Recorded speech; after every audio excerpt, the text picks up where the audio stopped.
I discovered that my mother was cheating on my father with his best friend. And the worst part? They tried to blackmail me into staying silent. But I had my evidence ready from the start, and I recorded everything. In the end, I showed my father the proof, which turned everything upside down. My mother was always a very attractive woman, the pillar of the house, the one who kept everything in order. My father, on the other hand, was a hard-working man, dedicated to his family and his company. He always trusted his best friend, Ricardo, who was like an uncle to me. But everything changed one day, a day I will never forget. That day, I got home early after my last class was cancelled. The house was unusually quiet, which I found strange because there was always some noise, either the TV on or my mother doing something. But at that moment, there was only silence. I climbed the stairs, and as I passed in front of my parents' bedroom door, I heard Ricardo's voice. At first, I thought they were just talking, but something in the tone of their voices made me stop. I got closer and then heard them laughing, talking in whispers. Something wasn't right. My heart started beating hard. I moved closer to the door, which was slightly ajar, and what I saw left me in shock.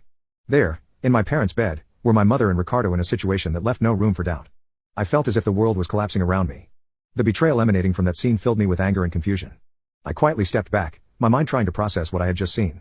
I couldn't keep quiet, but I knew that if I barged in, my mother and Ricardo would deny everything. So, I decided to wait, to pretend I didn't know anything.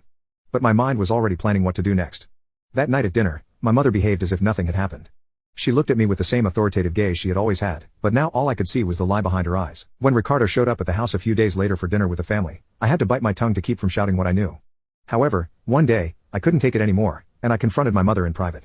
I told her I knew what she had been doing with Ricardo and that I was willing to tell Dad.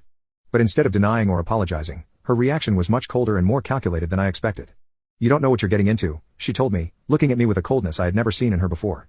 "If you say something to your father, I'll make sure you regret it. I'll send you to live with relatives in the country, and you'll be left with nothing. And don't you dare think he'll believe you. Ricardo is his best friend. Who do you think he's going to listen to?" I was shocked for a few seconds. My mother, the woman I had trusted all my life, was threatening and manipulating me to keep quiet.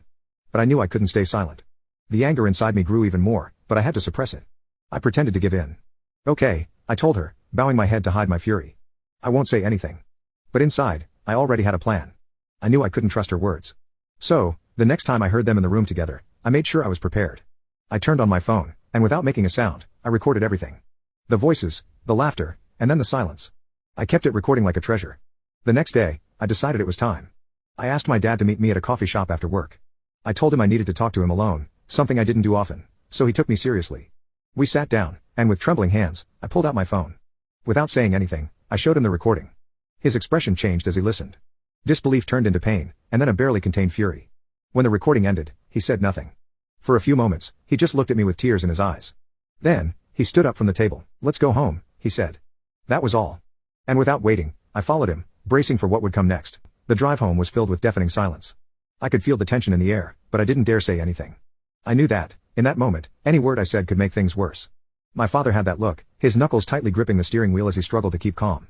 When we got home, we walked in, and my mother was in the kitchen preparing dinner as if everything was normal.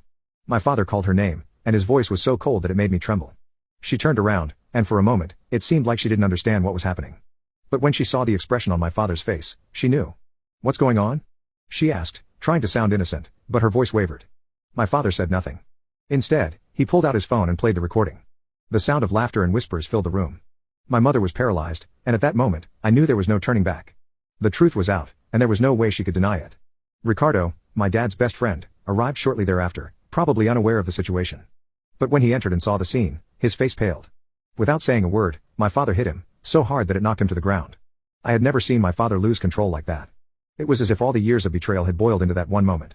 Ricardo staggered, trying to apologize, but my father didn't want to hear it. He kicked him out of the house, warning that if he ever came back, he would expose him. Ricardo, full of shame and fear, ran away.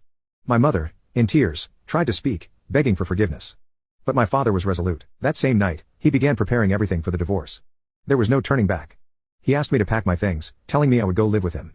I didn't want to stay another minute in that house, which now only brought pain. In the following week, the divorce became official. My father left the house, taking me with him, while my mother was left alone. She tried to find comfort in Ricardo, but he disappeared, leaving her abandoned. In the end, she lost her family, her home, and even her dignity. I stayed with my father, even though we had gotten what we wanted. But the truth is, all I felt was emptiness. I had destroyed my family to protect my father from a lie. But the price was high. I learned that sometimes the truth can be as painful as a lie, and that there isn't always a happy ending. My father and I tried to rebuild our lives, but the damage was done. My mother, now alone, sometimes called, trying to apologize. But I never answered. In my mind, she was no longer the mother I knew, but a stranger who had chosen to betray her family.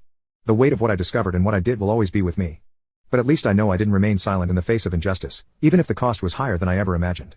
Now, follow us for more stories.